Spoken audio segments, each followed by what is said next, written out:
Oke teman-teman, kita kembali lagi bersama dengan Mbah Kendil. Jadi pada malam hari ini seperti biasa kita akan mendengarkan Sabdo Tomonya Mbah Kendil. Ini sudah jam 2 malam teman-teman. Kita akan mengangkat tema pada malam hari ini yaitu tentang siksa rasa, siksa rogo, atau kita bisa menyebutnya sebagai siksa kubur. Itu bagaimana Mbah Kendil menurut pandangan panjenengan dengan adanya siksa kubur atau siksa rasa, siksa rogo? Siksa rasa, siksa kubur, atau kita bisa lazim kita sebutkan dengan siksa kubur. Okay. Orang hidup itu memiliki wadak, memiliki sukma atau nyawa. Setelah manusia meninggal atau setelah manusia mati, maka jasadnya akan kembali menjadi tanah. Okay. Atau bisa dikatakan menjadi 4 unsur, kembali kepada banyu, geni, bumi, dan angin. Okay. Saya ulang lagi, mayat atau jenazah yang terpendam di dalam bumi maka akan membusuk, akan terurai dengan kembali kepada 4 unsur, yaitu banyu, geni, bumi, dan angin. Karena manusia punya 4 unsur, punya rasa panas, kemudian punya bolot atau tanah, punya api, kita bisa merasakan panas, kemudian kita juga punya angin. Maka itu dinyatakan akan kembali kepada 4 unsur. Manusia yang mati terpendam di dalam tanah. Di dalam agama kita, maka manusia yang mati adalah manusia yang ditidurkan atau tidur di suatu saat nanti pada alam kiamat, atau dapat dikatakan besok kalau sudah hari kiamat tiba, maka manusia akan dibangkitkan lagi. Kemudian kita sesuai dengan sesorah dari para sesepuh atau para pebunden menyatakan bahwa manusia yang mati itu akan menerima dengan 2 pertanyaan. Apakah pada saat hidup dulunya menjalankan dosa, apakah menjalankan kebaikan, apakah menjalankan keburukan, atau bisa dikategorikan api opo elek, swarga dan neraka. Itu akan dipertanyakan. Yang jelas tidak mungkin manusia hidup tidak ada pertanyaan. Karena apa? Karena kita hidup itu menjalankan dharma. Atau kita hidup ini adalah merupakan alat untuk menuju ke alam langgeng. Artinya setelah kita nanti mati, maka Tuhan akan menghidupkan lagi dan sudah tidak ada kematian lagi. Akan menjadi langgeng. Nah, kita kembali kepada yang dinamakan siksa rogo, siksa rasa, atau yang dapat dikatakan siksa kubur. Sehingga di dalam agama kita bahwa orang yang meninggal maka apabila menjalankan dosa-dosa di muka bumi atau menjalankan dosa-dosa di dunia, maka pada saat meninggal akan disiksa oleh para malaikat. Karena merupakan imbalan daripada hukuman-hukuman yang telah kita lewati. Kita akan bicara dengan pengalaman kita, akan berbicara dengan pengalaman saya. Saya kan belum mati, Mbak. Dereng, Mbak. Saya masih hidup. Jadi kita hanya bisa untuk menggambarkan saja. Menggambarkan dengan kasunyatan. Jadi saya akan bercerita bahwa dulu saya pernah bermimpi. Anehnya mimpi itu 2 malam berturut-turut dengan tempat yang sama, kejadian yang sama. Itu kan aneh. Impian yang sama, tempat yang sama, kejadian sama, itu dibikin nggak bisa. Iya. Jadi kita misalkan aku minta mimpi ini, aku minta mimpi ini, aku minta mimpi seperti ini, itu nggak bisa. Impian itu adalah datang karena Tuhan, karena Allah. Pada saat itu saya bermimpi, saya meninggal, saya mati, saya meninggal dunia. Pada saat saya dibawa orang-orang atau dibopong orang-orang, yang bopong biasanya kan 3 orang, Kak. Kaki 1, bagian perut satu dan kepala satu. Iya. Saya dibopong dengan bentuk kafan atau saya sudah dipocong. Nggih. Jadi saya sudah disolatkan, saya sudah dibawa ke kuburan dan sudah disiapkan ruang kubur. Nggih. Kemudian di dalam ruang kubur ada 3 orang. Kemudian yang di atas adalah orang banyak sekali. Nggih. Terus kemudian saya dimasukkan ke ruang kubur. Nggih. Pada saat tubuh saya yang sudah dipocong tadi Nggih. dimasukkan ke ruang kubur, saya posisinya menjadi 2. Nggih. Yang pertama adalah saat dipocong Nggih. diturunkan ke ruang kubur. Yang kedua, saya berdiri tegak di atas unduk-undukan tanah. Iya. Tanahnya kan digali. Nggih. Nah, di samping saya itu banyak orang yang sama takziah, Iya. orang-orang sama melayat saya. Nggih. Dan saya tahu siapa yang datang itu karena saya dimakamkan di makam desa saya. Nggih. Yaitu pada saat itu saya hidup atau berkeluarga di Desa Bendorejo, Kecamatan Udanawu, Kabupaten Blitar, Provinsi Jawa Timur. Nggih. Jadi sampai sekarang makamnya juga masih ada, gitu loh, Mbak. Lokasi tempat Mbah Gendil dimakamkan dalam mimpi itu nggih? Ya, perasaan saya pada saat meninggal itu dimakamkan di tengah-tengah kuburan agak ke timur itu, Mbak. Iya. Jadi kalau sekarang suruh membayangkan bisa. Nggih. Jadi pada saat itu saya dibuatkan ruang kubur di tengah-tengah kuburan, tapi agak minggir ke timur gitu loh. Nggih, itu jelas sekali Mbah. Sangat jelas sekali. Nggih. Kejadian itu siang, Nggih. sekitar jam 11-an tuh. Nggih. Jadi saya jelas sekali, dan saya pakai celana dan pakai kaos berwarna gitu loh. Nggih. Saya masih teringat kaosnya berwarna apa itu, oranye sama putih itu. Iya. Kaos saya itu, saya bercelana hitam. Nggih. Nah, kemudian pada saat saya dimasukkan ke ruang kubur dalam bentuk pocong atau jenazah, Nggih. itu saya melihat ke ruang kubur itu. Iya. Suara yang gemuruh, suara yang rame. Suara rame itu suara menurunkan, Iya. menurunkan ke bawah gitu loh. Nggih. Minggir itu ada turunkan. Iya. Cepat terima, ya cepat terima. Itu suaranya gitu. Nggih. Ayo kencang, diterima. Itu terus yang bawah 3 orang tadi juga menerima saya gitu. Nggih. Lah, pada saat saya diterima itu, dimasukkan di ruang kubur itu kan orang meninggal itu kan dibujurkan ke sebelah utara. Dihadapkan ke kiblat. Iya. Nah, kemudian saya melihat ini yang mati itu siapa? Kok saya mati? Padahal saya itu masih hidup. Nggih. Saya nggak percaya itu, masa saya itu mati. Saya dalam hati saya bertanya begitu. Nggih. Kan di suara di masyarakat kan disebarluaskan yang meninggal adalah Bintoro gitu. Iya. Saya pun juga mendengar Nggih. Bintoro sudah mati gitu. Suara di masyarakat katanya saya sudah mati. Terus Nggih. kemudian saya melihat, terus kemudian kan tali pocongnya kan dibuka. Iya. Kemudian wajahnya kan harus dibuka. Sampai pipinya ini kan harus berlekatan dengan tanah, Mbak. Nggih. Jadi syaratnya untuk mengubur itu dibuka talinya sampai kepalanya itu kelihatan, terus dipepetkan, pipinya dipepetkan ke tanah gitu. Nggih. Dan dikasih bantal. Tuh, gantalan ya namanya, gantalan itu pakai batu atau pakai tanah yang dibentuk bulat gitu sebagai bantalnya. Gitu. Nggih. Nah, setelah itu kan dibuka. Pada saat dibuka saya juga melihat gini, loh ini saya benar-benar saya ini ya. Nggih. Berarti suara di masyarakat benar, katanya saya mati sungguhan. Dan pada saat saya dikubur itu, saya masih memikirkan di dunia, Mbak. Nggih. Loh kalau saya mati, bagaimana anak saya yang masih kecil-kecil, bagaimana istri saya, Nggih. kemudian bagaimana yang anak saya nanti, siapa yang mengasih makan, Nggih. bagaimana nasib anak saya dan istri saya. Saya juga berpikir berarti kehidupan saya ini sudah berakhir. Besok saya sudah tidak hidup di dunia lagi. Nggih. Saya akan berjalan menuju ke rahmatullah, menuju ke ruang-ruang Allah gitu. Nggih. Ya pada saat itu rasa saya seperti takjub dan terharu.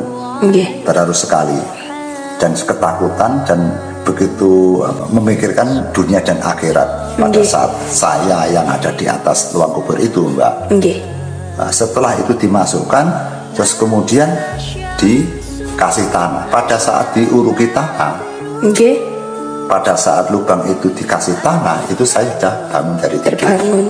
Saya sampai tercengang-cengang dan tidak bisa tidur lagi, Mbak. Itu berarti sudah yang kedua, Bang, ya? Yang pertama ini. Masih yang pertama? Pertama. Yang pertama ini. Kemudian yang kedua impiannya seperti itu.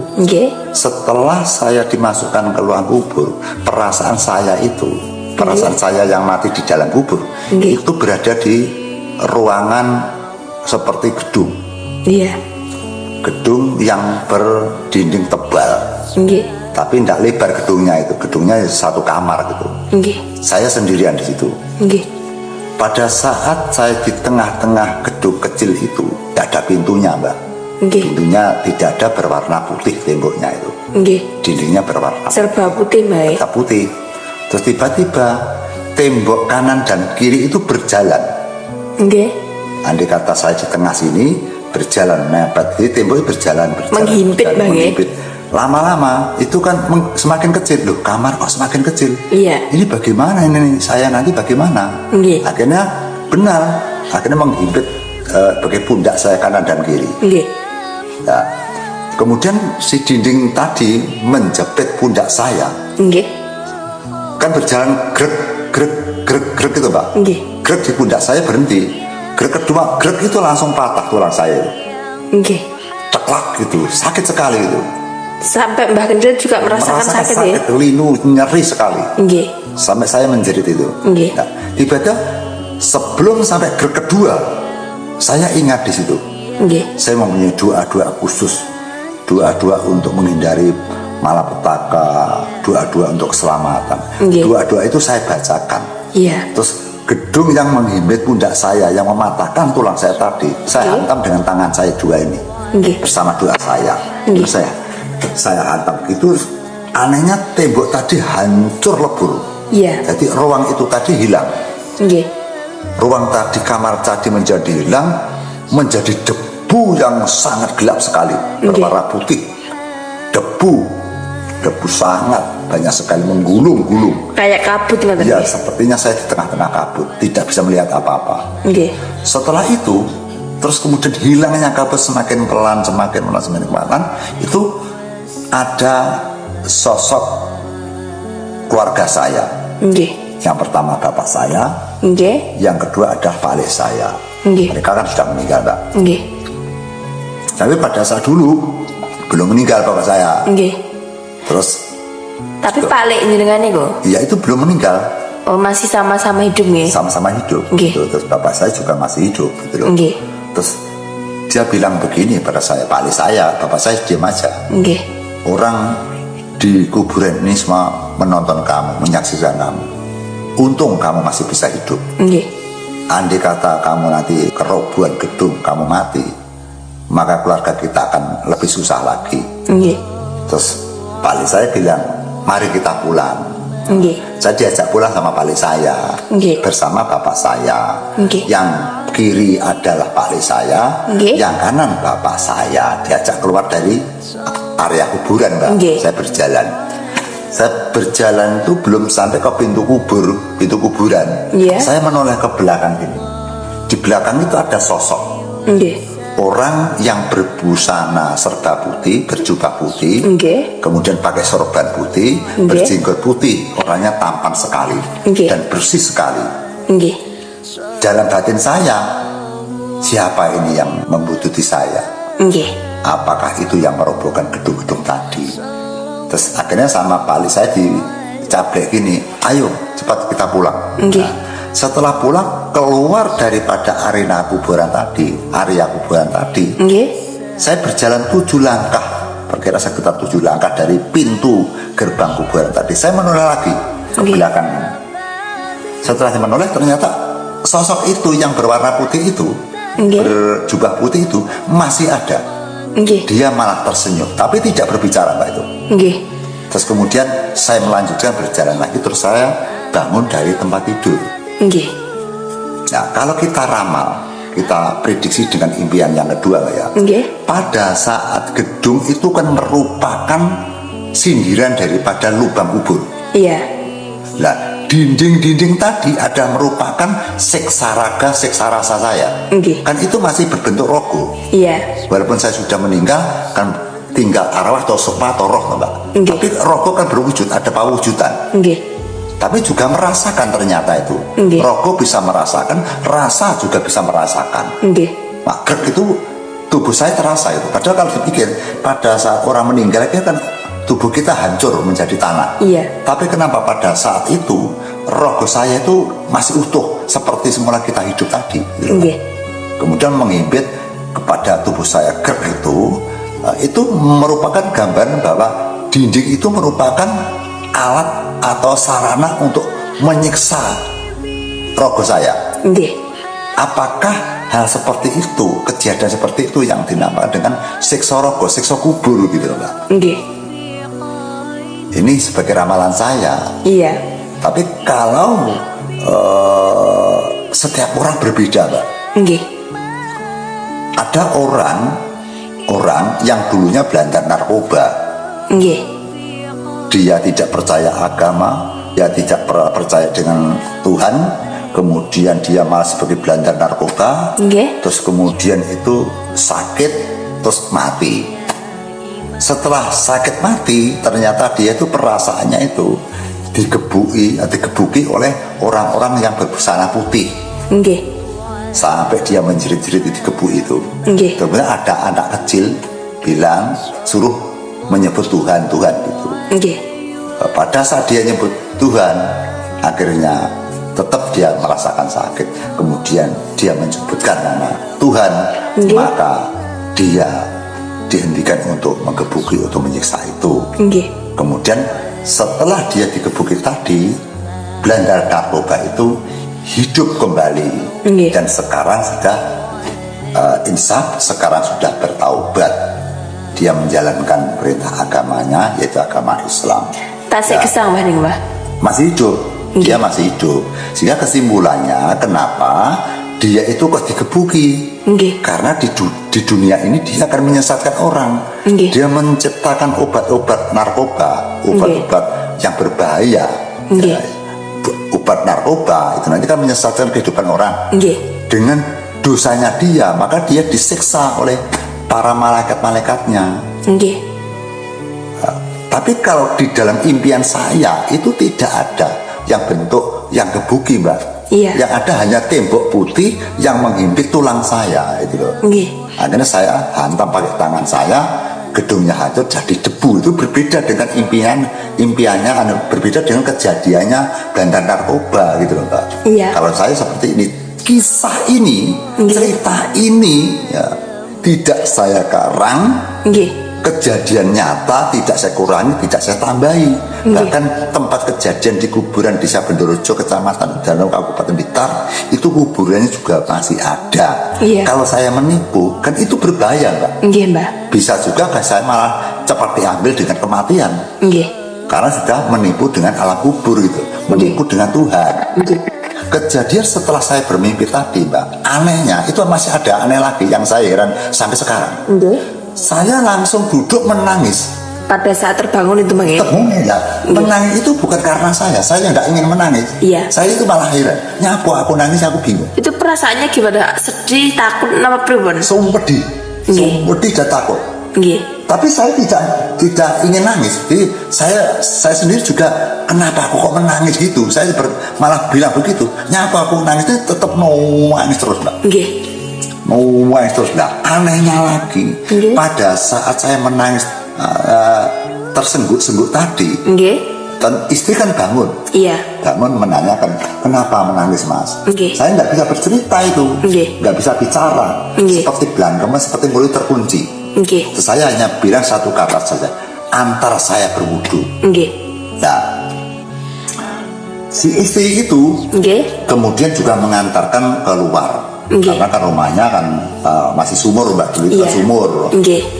Patasannya kan apa itu dari gentong tadi gitu.